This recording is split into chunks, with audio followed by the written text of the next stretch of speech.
प्रजापति दक्ष के दरबार में सती का स्वयंवर अपने आखिरी पड़ाव पर है। इस समय सती अपने हाथों में वरमाला ले चुकी हैं, जबकि दक्ष आतुरता से सती को देख रहे हैं कि कब सती किसी पुरुष के गले में वरमाला डाले और कब उनका विवाह संपन्न हो। वहीं स्वयंवर में मौजूद सभी असमंजस की स्थिति में हैं। कोई नहीं जानता कि अगले पल क्या होने वाला है। हालांकि सभी इतना जरूर जानते हैं कि आज का ये दिन संपूर्ण संसार के लिए अनोखे पलों में शुमार होने वाला है। सती की निगाहें अभी भी नीचे ही हैं और वो अपने हाथों में वरमाला लिए सभी योग्य पुरुषों के मध्य में पहुंच चुकी हैं। काफी देर तक सती ऐसे ही खड़ी रही और उनकी तरफ से कोई प्रतिक्रिया नहीं आती देख एक बार फिर दक्ष ने कहा, पुत्री आगे बढ़ो और अपने मन चाहे वर का चुनाव करो। दक्ष की बात सुनकर एक बार फिर सती धीरे धीरे कदमों के साथ आगे बढ़ने लगी।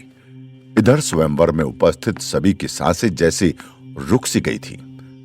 तभी सती आगे बढ़ते हुए महादेव की प्रतिमा के सामने जाकर रुक गई। ये देख दक्ष के चेहरे की मुस्कुराहट अचानक गायब हो गई। फिर भी सभी के सामने उन्होंने अपने क्रोध को काबू में रखते हुए कहा, सती तुम तो बहुत आगे निकल गई, पीछे मुड़कर देखो, सभी योग्य वर तो इस तरफ खड़े हैं। इस बार सती ने मुड़ने के लिए हिम्मत करते हुए नजरें ऊपर उठाई, लेकिन जैसे ही उन्होंने अपने सामने देखा उन्हें महादेव नजर आए। हालांकि वो महादेव की प्रतिमा ही थी, फिर भी सती को उस प्रतिमा में महादेव मुस्कुराते हुए नजर आ रहे थे। उन्हें देखते ही सती की बेजान आंखों में चमक लौट आई। उन्हें ऐसा लगने लगा कि पूरे स्वयंवर में उनका भी कोई है। अब तक दक्ष सती के वरमाला पहनाने पर जोर देने लगे। उन्होंने एक बार फिर कहा, सती शुभ मुहूर्त निकला जा रहा है, अपने लिए योग्य वर का चुनाव करो। सती के स्वयंवर में हो रहे विलंब की वजह से चर्चाएं शुरू हो गई। सभी अपनी उत्तेजना को थाम के बैठे हुए थे, क्योंकि आगे क्या होने वाला है इस बात से सभी अनजान थे। तभी स्वयंवर में उपस्थित एक पुरुष ने कहा, आखिर सती इतना विलंब क्यों कर रही हैं? हम सभी में कौतूहल की स्थिति उत्पन्न हो गई है। दूसरे ने कहा, सही कह रहे हैं आप, सती जल्दी से फैसला क्यों नहीं लेती? हमारी बेचैनी बढ़ती जा रही है। वहीं स्वयंवर में मौजूद एक और शख्स जो काफी देर से शांत था और दक्ष और सती के हाव भाव को समझने की कोशिश कर रहा था, उसने कहा, मुझे तो कुछ और ही मामला लगता है, अन्यथा सती को अपना वर चुनने में इतना समय नहीं लगता। कहते समय उसकी आवाज काफी तेज थी, जैसे वो सभी का ध्यान इस विषय पर केंद्रित करना चाहता हो। उसकी ये बात दक्ष ने भी सुनी, जिससे उनके चेहरे का रंग बदल गया और इस बार उन्होंने तेज आवाज में कहा, सती अभी अपने वर का चुनाव करो। वही सती को समझ नहीं आ रहा था कि अब वो क्या करे, इसलिए वो अपनी आंख बंद करके सोचने लगी। नहीं, मुझसे ये नहीं हो पाएगा। मेरे मन में सिर्फ महादेव बसे हैं, फिर मैं किसी और से विवाह कैसे कर सकती हूं? ये कैसी परिस्थिति में लाकर खड़ा कर दिया है आपने, और सारा संसार यहां मौजूद है। एक बस आप ही नहीं है, अब मुझे खुद से ही फैसला लेना होगा। इधर सती की उत्सुकता को महादेव भली भांति समझ रहे थे, फिर भी वो ध्यान मुद्रा में बैठे हुए थे, जबकि उनके सामने सभी गण मौजूद थे, जो आज सती और शिव को एक होते देखना चाहते थे। लेकिन महादेव को ध्यान मुद्रा में देख किसी की भी उनसे तर्क करने की हिम्मत नहीं हो रही थी। सभी के मन में डर था कि अगर सती ने स्वयंवर में अपने वर का चुनाव कर लिया तो क्या होगा। वहीं महादेव ध्यान मुद्रा में रहते हुए भी खुद से बात करने लगे, आज का ये दिन हम दोनों के लिए ही खास है सती। आज तुम्हारे फैसले पर सब निर्भर होगा। नतीजा चाहे जो भी हो, तुम मुझे अपने साथ पाओगे। आखिरकार इंतजार की घड़ी खत्म हुई और वो मंगल बेला आ ही गई, क्योंकि स्वयंवर में अपनी बात पूरी करते ही सती ने महादेव की प्रतिमा के गले में माला पहना दी।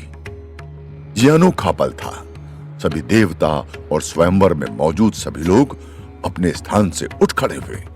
किसी को भी अपनी आंखों पर यकीन नहीं हो रहा था, जबकि प्रजापति दक्ष कुछ पल के लिए स्तब्ध रह गए। उनकी आंखें हैरानी और क्रोध से बड़ी हो गई। वहीं प्रसूति और सती की बाकी बहनों के मन में खुशी की लहर दौड़ गई। इस तरह सभी के मन में अलग अलग भाव प्रकट होने लगे। हालांकि सती द्वारा किया गया यह कृत्य स्वयंवर में शामिल होने आए कुछ पुरुषों को पसंद नहीं आया और वो इसकी निंदा करने लगे। क्षमा कीजिएगा प्रजापति, परंतु ऐसा ही करना था तो आपने हमें आमंत्रित करके हमारा अपमान क्यों किया? सती और महादेव के बारे में संपूर्ण संसार जानता है, फिर भी हम आपकी बातों पर यकीन करके यहां आए थे और बदले में हमें यह देखने को मिला। मुझे तो लगता है शायद आपने इसीलिए महादेव की प्रतिमा को बनवाया था। सभी की बातें दक्ष के हृदय में तीर की तरह चुभने लगी, जिसने उनके क्रोध को और हवा दे दी। दक्ष गर्म लावे के समान नजर आने लगे और गुस्से से उनके मुख से बस सती का नाम ही निकला। सती! उन्होंने आगे कहा, यह किस तरह का उपहास है सती? क्या तुम्हें आभास भी है कि तुमने कितना बड़ा पाप किया है? तुमने अपने पिता का ही नहीं, प्रजापति दक्ष का अपमान किया है। घोर अपमान!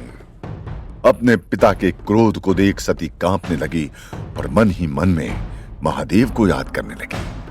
वहीं महादेव की प्रतिमा के गले में माला पहनाने के थोड़ी ही देर बाद मेरी यानी डमरू की आवाज सुनाई देने लगी, जो दक्ष के दरबार के बाहर से आ रही थी। धीरे धीरे वो आवाज तेज होने लगी और तभी दरबार में ऋषि दधीचि का आगमन हुआ। हालांकि वो अकेले नहीं थे, उन्हीं के साथ कई और साधु भी मौजूद थे। सभी के हाथ में डमरू था और सभी महादेव के रुद्राक्ष को धारण किए हुए थे। पूरे दरबार में डमरू की आवाज गूंजने लगी, जिसे सुनकर दक्ष का ध्यान सती से हटकर ऋषि दधीचि की तरफ चला गया और उन्होंने गुस्से से ही उनसे सवाल पूछा, ये सब क्या हो रहा है ऋषि दधीचि? क्या आप भूल गए कि स्वयंवर में शिव और उनका कोई भी गण आमंत्रित नहीं है? फिर किसी ऐसे स्थान पर जाना जहां से निमंत्रण ही न आया हो आपको शोभा देता है क्या? दक्ष क्रोध में थे और इस बात की जानकारी उनके मुख से निकलने वाले शब्दों से हो रही थी। हालांकि वो यहीं नहीं रुके और उन्होंने आगे कहा, ये सब कौन है और ये बेकार का शोर क्यों कर रहे हैं? इन्हें शांत कराइए और इस स्वयंवर से अपना प्रस्थान करिए। दक्ष के शब्दों में भले ही कठोरता हो, लेकिन ऋषि दधीचि ने उनकी किसी बात का बुरा नहीं माना, बल्कि वो मुस्कुराते हुए बोले, अपनी आंखों पर पड़ी अंधकार की पट्टी हटाइए प्रजापति, और देखिए कि जिस शिव को आपने इस स्वयंवर में आने से रोकने की तमाम कोशिशें की, वो शिव आपकी पुत्री द्वारा बुलाने पर यहां उपस्थित हो चुके हैं। ऋषि दधीचि की बात सुनकर दक्ष गुस्से से इधर उधर देखने लगे। वही अपने पिता के क्रोध के कारण सती अभी भी अपनी आंखें बंद किए महादेव को पुकार रही थी। अब तो आ जाइए और मुझे अपना लीजिए। देखिए, मैं अपने प्रेम की परीक्षा में सफल रही। अब मुझे आपकी आवश्यकता है। दर्शन दीजिए महादेव, दर्शन दीजिए। सती अपनी आंखों में आंसू लिए महादेव को बुला रही थी। हालांकि उनके इतना कहते ही दरबार में धुंध छाने लगी और फिर अपनी ही प्रतिमा से प्रकट हुए महादेव। उनके गले में अभी भी सती द्वारा पहनाई गई माला थी, जबकि उनके मुख के तेज को देखकर सभी ने अपने सिर झुका लिए। इसी के साथ ही पूरे दरबार में महादेव के जयकारे लगने लगे। हर हर महादेव, हर हर महादेव, हर हर महादेव, हर हर महादेव। जबकि अपने ही महल में महादेव की जय जयकार वाले ये शब्द दक्ष को फांस की तरह चुभ रहे थे। उनकी आंखों में रक्त उतर आया था। इधर प्रसूति सती को लेकर अति प्रसन्न थी। उन्होंने सती के सिर पर प्यार से हाथ फेरते हुए कहा, पुत्री, अब इन आंसुओं को बहने से रोको। तुम्हारी तपस्या और प्रार्थना सफल हुई। देखो, तुम्हारे सामने स्वयं महादेव खड़े हैं तुम्हारा प्रेम जीत गया पुत्री। तुम्हारा विवाह शिव से संपन्न हुआ। महादेव को देखकर सती अत्यंत प्रसन्न थी। बल्कि सिर्फ सती ही नहीं, दक्ष के अलावा सभी खुश थे। जबकि दक्ष मूक रहकर ये सब होता देख रहे थे। उनका समूचा शरीर गुस्से से कांप रहा था। तभी ऋषि दधीची ने उनसे कहा, देखिए प्रजापति, आपकी लाख कोशिशों के बावजूद भी वही हुआ जो नियति में लिखा हुआ था। आपने इतने बड़े स्वयंवर का आयोजन सती को शिव से दूर करने के लिए किया, जबकि इसी स्वयंवर में सती ने महादेव का अपने वर के रूप में चुनाव किया। इसलिए अब सभी बातों को भूलकर महादेव और सती के इस विवाह को आशीर्वाद दीजिए। इनके मिलन से संसार सुगंधित पुष्प के समान खिल उठेगा। आगे बढ़िए प्रजापति, और शिव और सती के इस विवाह को अपना आशीर्वाद देकर साकार कीजिए। कदापि नहीं। ऋषि दधीची की बात सुनकर दक्ष गुस्से से चिल्लाए। इतना ही नहीं, उन्होंने आगे कहा, नहीं मानता मैं इस विवाह को। मैं प्रजापति दक्ष कभी भी इस विवाह को अपनी स्वीकृति नहीं दूंगा। फिर शिव को अपना आशीर्वाद देने का सवाल ही नहीं पैदा होता। सब कुछ देखते हुए भी दक्ष कुछ भी स्वीकार करने को तैयार नहीं थे। बल्कि वो तो शिव और सती के इस विवाह को अपनी मान्यता ही नहीं दे रहे थे। उन्हें ये विवाह अपनी सबसे बड़ी हार की तरह प्रतीत हो रहा था। और हारना तो कभी दक्ष ने सीखा ही नहीं था, वो भी अपने सबसे बड़े शत्रु से। तभी सभी के तर्क और वितर्क को विराम देते हुए महादेव ने कहा, सती, मैं तुम्हारे बुलाने पर यहां उपस्थित हुआ हूं, किंतु अभी तक हमारा विवाह संपन्न नहीं हुआ है। क्योंकि मैंने पहले ही कहा था कि जब तक प्रजापति दक्ष इस विवाह को अपनी स्वीकृति नहीं देंगे, तब तक ये विवाह मान्य नहीं होगा। वो तुम्हारे पिता हैं, इसलिए हमारे इस विवाह के लिए उनकी सहमति अति महत्वपूर्ण है। महादेव की बात सुनते ही सती के चेहरे पर फिर से उदासी छा गई। अब वो अपने पिता से नजरें नहीं मिला पा रही थी। इसी दौरान दक्ष एक बार फिर गरजते हुए बोले, मैं नहीं मानता इस विवाह को।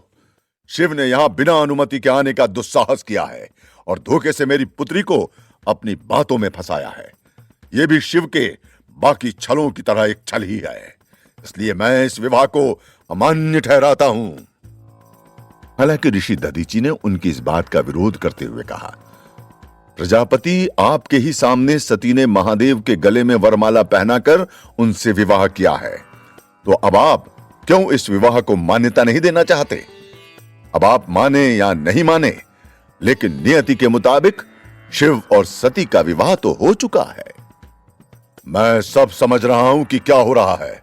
भरी सभा में इस तरह कार्य करके मुझे अपमानित किया जा रहा है, लेकिन मेरी नजर में यह विवाह हुआ ही नहीं है। इसलिए मैं कदापि इसे अपनी मान्यता नहीं दूंगा। शिव के सहयोग में आप सभी उनसे मिली भगत कर चुके हैं, किंतु एक पिता होने के नाते मेरी पुत्री का विवाह उसी से संपन्न माना जाएगा जिसे मैं स्वीकृति दूंगा। दक्ष की ये बातें सभी की समझ से परी थी। वो ना ही शिव और सती के विवाह को मानने के लिए तैयार हो रहे थे और ना ही किसी की बात को समझना चाह रहे थे। लेकिन हकीकत में शिव और सती का विवाह तो हो चुका था, जबकि दक्ष के अलावा असुर सम्राट तारकासुर भी शिव और सती के इस विवाह से खुश नहीं था। जैसे ही उसे पता चला कि शिव और सती का विवाह हो चुका है, वो गुस्से से तिलमिला उठा।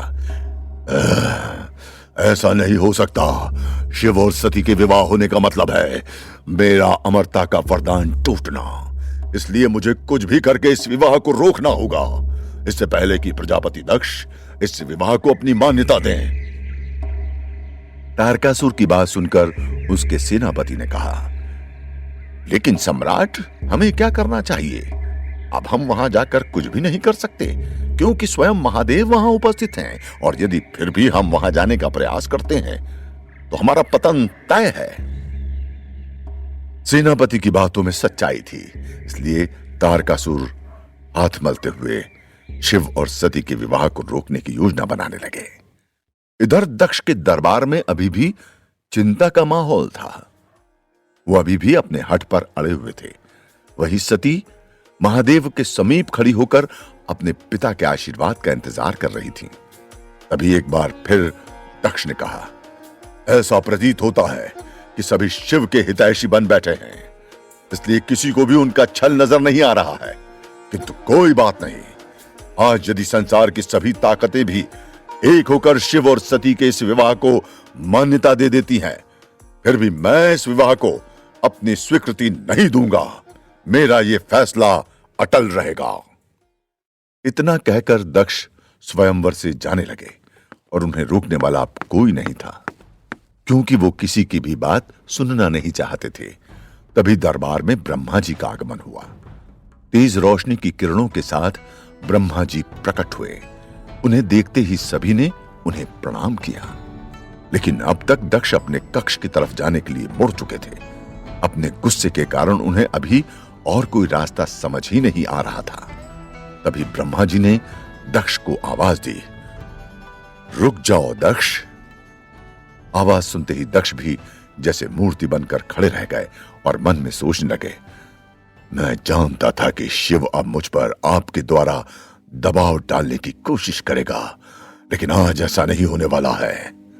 इसके बाद दक्ष ने पीछे मुड़कर ब्रह्मा जी को प्रणाम किया।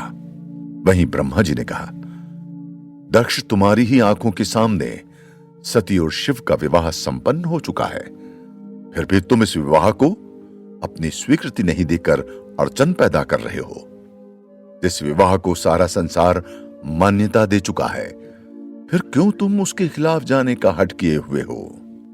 क्योंकि एक पुत्री का पिता होने के नाते मैं नहीं मानता ऐसे विवाह को जिसका आधार ही छल हो।